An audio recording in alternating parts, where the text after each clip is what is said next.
ஒரு ஊரில் ஒரு ஞானி இருக்காப்புல. அவர் என்ன பண்ணுவார், சாப்பாட்டுக்கெல்லாம் போய் பிக்ஷை எடுப்பாங்க இல்லையா, அந்த மாதிரி சிஷ்யனை கூட்டிக்கிட்டு ஊர் பக்கமாக போகிறாப்புல பிக்ஷை எடுக்க.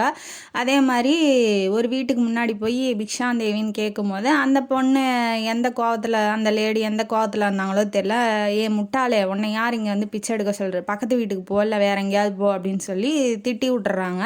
திட்டி விட்டோன்னா இவன் வந்து டென்ஷன் ஆயிடுறான். யார், சிஷ்யன் வந்து டென்ஷன் ஆகி திரும்ப திட்டலான்னு போகும்போது குரு தடுத்துடுறாரு. வேண்டாம்ப்பா வா போகலாம் அப்படின்னு சொல்லி கூட்டிகிட்டு போகிறாப்புல.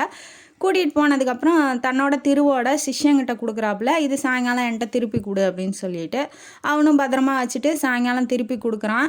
ஆனால் அவர் வந்து நீயே வச்சுக்கோப்பா அப்படின்னு சொல்லிட்டு போகிறாப்புல. அப்புறம் நைட்டு தூங்க போகும்போது இந்த திருவோடு யாரோடது அப்படின்னு சொல்லி கேட்கும்போது இது என்னோடது குருவே அப்படின்னு சொல்லி சொல்கிறாப்புல.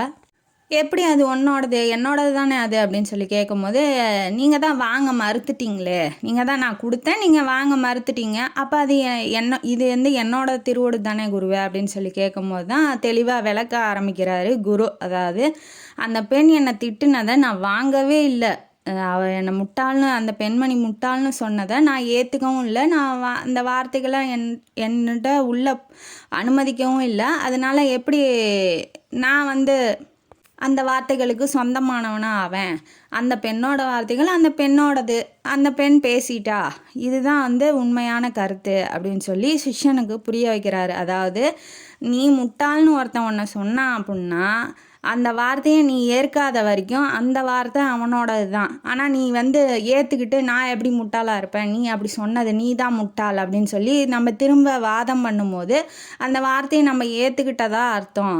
அதனால் யார் என்ன பேசினாலும் அது அவங்களோடது, அவங்களோட கருத்து அப்படின்னு சொல்லிட்டு போயிடுறது நல்லது அப்படின்னு சொல்லி குரு வந்து சிஷ்யனுக்கு புரிய வைக்கிறாரு. அதே தான் நம்மளும் சொல்கிறோம். ஒருத்தர் வந்து நம்மளை பற்றி தெரியாமல் ஏதாவது பேச ஆரம்பித்தா கூட அது அவங்களோட கருத்து அப்படின்னு சொல்லிட்டு நம்ம பாட்டுக்கு நம்ம வேலையை ஏன்னா நம்மளை பற்றி நமக்கு தெரியும் இல்லையா, நீ ஒரு உதவாக்கற தண்டா சோறு, நீ ஒன்றுத்துக்கும் உருப்படி ஆக மாட்டா அப்படின்னு யாரும் எதுவும் சொன்னாலும் நம்ம உருப்படி ஆகுமோ ஆக மாட்டோமோ அப்படிங்கிறது நமக்கு தெரியும் இல்லையா. அதனால் அதை வந்து மீறி பேசி நான் அப்படி இல்லை, நீ எப்படி சொல்லலாம் அப்படின்னு எதிர்வாதம் பண்ணுறதை விட ஆமாம் இது உன்னோட கருத்து அப்படின்னு சொல்லிட்டு நம்ம பாட்டுக்கு போயிடுறது நல்லது அப்படின்னு சொல்ல வராப்புல. இதனால் பல சண்டைகளும் குறையும், நமக்கு என்ன திறமை இருக்குது அப்படிங்கிறது நமக்கு தெரியவும் வரும். அதனால் வாழ்க்கையில் யாரும் யாரையுமே எந்த வார்த்தை கொண்டும் புண்படுத்தாதீங்க, நல்லபடியாக வாழுங்க அப்படின்னு சொல்லி குரு சிஷ்யங்கிட்ட சொல்கிறாரு. அதையும் நான் உங்கள்கிட்ட சொல்கிறேன். இந்த கதை பிடிச்சிருந்தா லைக் பண்ணுங்கள், ஷேர் பண்ணுங்கள், சப்ஸ்கிரைப் பண்ணுங்கள், கமெண்ட் பாக்ஸில் கமெண்ட் பண்ணுங்கள். நன்றி மக்களே.